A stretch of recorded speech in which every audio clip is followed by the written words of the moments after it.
Watch is dying. It's late. I tried to do this video earlier and I went to somebody else's house and it just kept failing to upload, so I'm doing it again.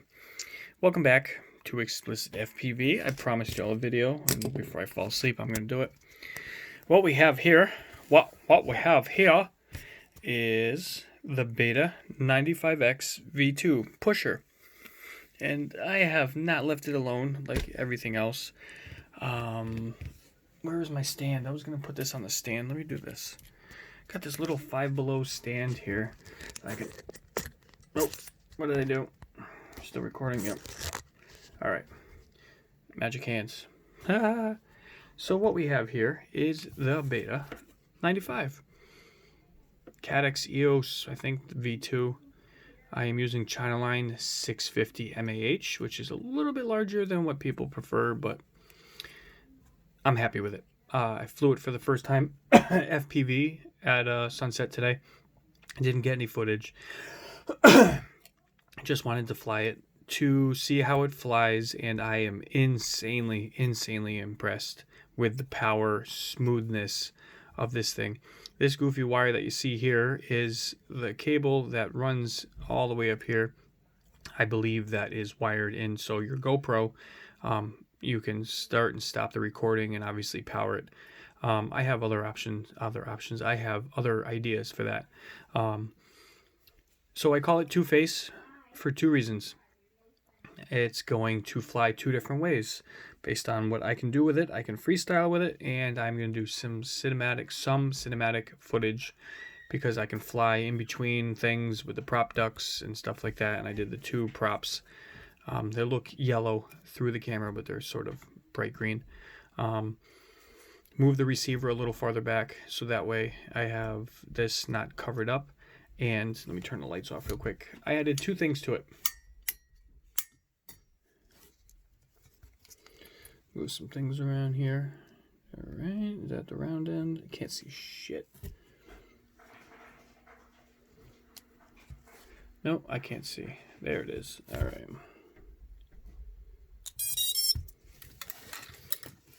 So I added some LEDs to the back. Wired them in using the LED port. And I just didn't use the signal wire because I didn't need the signal wire. So I slit, which way does it start? I can't see. Let me see here, get my eyes back. All right, so it actually, nope, that ends here. All right, so I ran two wires to the actual plug, and it makes it easier that way. So if I have to take things apart or get into the board, I can actually unplug it from the LED board. I got my 5-volt and ground, and then just ran it all the way around. And I just got to cut and clean up the glue. I'd run out of the house and meet up with my buddy, so I didn't clean it up. And second, I put in a buzzer. It did not come with a buzzer. On the Beta FPV site, it gives you a breakdown and a pinout of the board, and I found the buzzer pad, so I wired that in and wired it in around the LEDs with a 650, and I did a bunch of punches. I got 4 minutes 15 seconds, and I know if I was chill flying I could easily get 5 minutes with it with the 650 milliamp.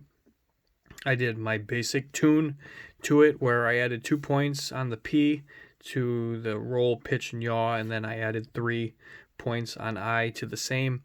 And I'm going to touch it with the I a little bit more, but it flew phenomenal. Very dialed in. The super rate's a little low. I didn't touch the endpoints, like I said, or anything. This was just kind of first flight with it, and this thing has plenty of power. It is super smooth. I was flying up over the peaks of my buddy's house and flipping and rolling and going up and doing like a pirouette twist and stuff like that, and it just was super responsive. No yaw wash at all.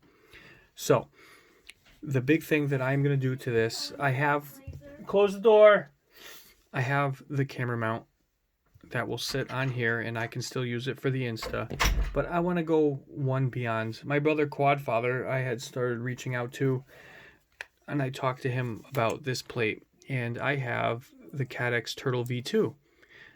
I don't like the restrictions, even though it has the flow state and all the other things that the Insta has. If you fly smooth, you get smooth footage. So what I want to do is I'm going to mount this thing inside here, and then he made me a pod for that, and this is going to wire up, and I am going to have a dual camera setup, and this is only going to be wired just to record. So not for FPV. This will be my HD recording, and it's lighter. I think it was like 12 grams. You can look it up if you really care. It's lighter than the Insta. And again, it'll tag into the battery, so there's no battery issues, no time, HD, SD card. So it'll never stop recording. This thing has never given me issues.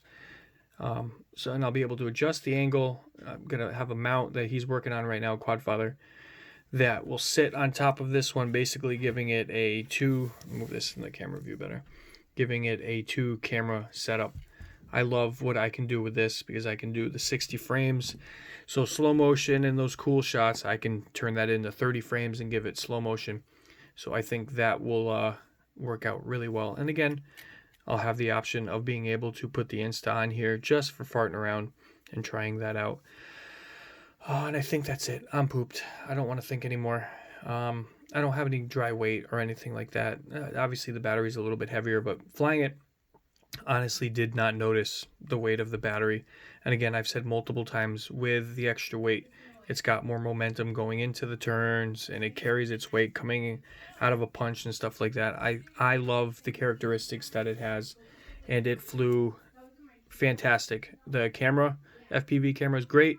I have to just tweak and move some of my elements that I have in the FPV feed. It was just a quick setup, just so I can see them a little bit better. But I was very happy. I flew it after the sun had dropped, and it still looked like daytime through the camera, and was very happy.